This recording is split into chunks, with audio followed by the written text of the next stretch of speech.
शिंदेंचा ठाकरेंना पहिला दणका. सुजित पाटकरांची 12 कोटी संपत्ती जप्त, ईडीची मोठी कारवाई. हिवाळी अधिवेशनात मुख्यमंत्री एकनाथ शिंदे यांनी कोविड काळातील घोटाळ्यांची मालिका बाहेर काढली. त्याच पार्श्वभूमीवर आता ठाकरे गटातील नेत्यांवर कारवाई सुरू झाली आहे. कोविड सेंटर घोटाळा प्रकरणी सुजित पाटकर यांच्या अडचणीत वाढ झाली असून जवळपास 12 कोटी रुपयांची संपत्ती जप्त करण्यात आल्याची माहिती समोर आली आहे. त्यामुळे मुख्यमंत्री एकनाथ शिंदे यांनी ठाकरेंना पहिला झटका दिल्याची चर्चा राजकीय वर्तुळात सुरू झाली.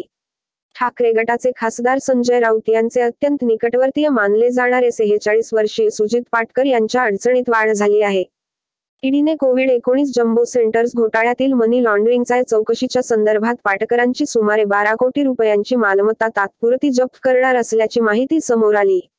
म्युच्युअल फंड युनिट्स, बँकेची खाती आणि 3 फ्लॅट्स अशी एकूण 12.2 कोटींची संपत्ती ईडी ताब्यात घेणार असून 3 फ्लॅट्सपैकी 2.8 कोटींचा एक फ्लॅट हा सुजित पाटकरांच्या नावावर असल्याची माहिती आहे.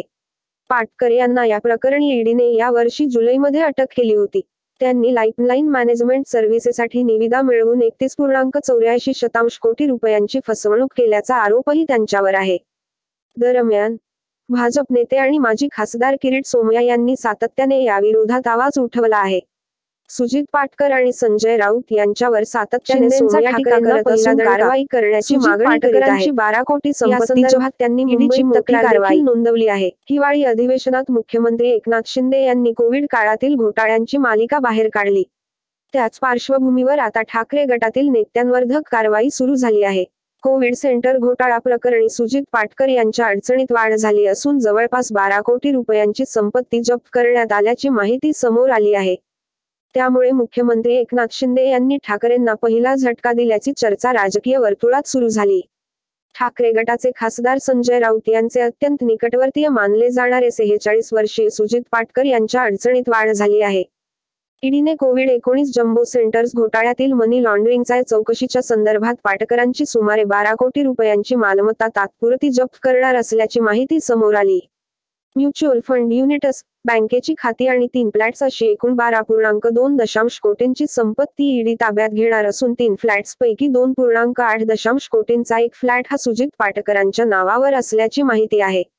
पाटकर यांना या प्रकरणी ईडीने या वर्षी जुलैमध्ये अटक केली होती. त्यांनी लाईफलाईन मॅनेजमेंट सर्व्हिसेससाठी निविदा मिळवून 31.84 कोटी रुपयांची फसवणूक केल्याचा आरोपही त्यांच्यावर आहे. दरम्यान, भाजप नेते आणि माजी खासदार किरीट सोमय्या यांनी सातत्याने याविरोधात आवाज उठवला आहे. सुजित पाटकर आणि संजय राऊत यांच्यावर सातत्याने सोमय्या टीका करत असून कारवाई करण्याची मागणी करीत आहेत. या संदर्भात त्यांनी मुंबईत तक्रार देखील नोंदवली आहे.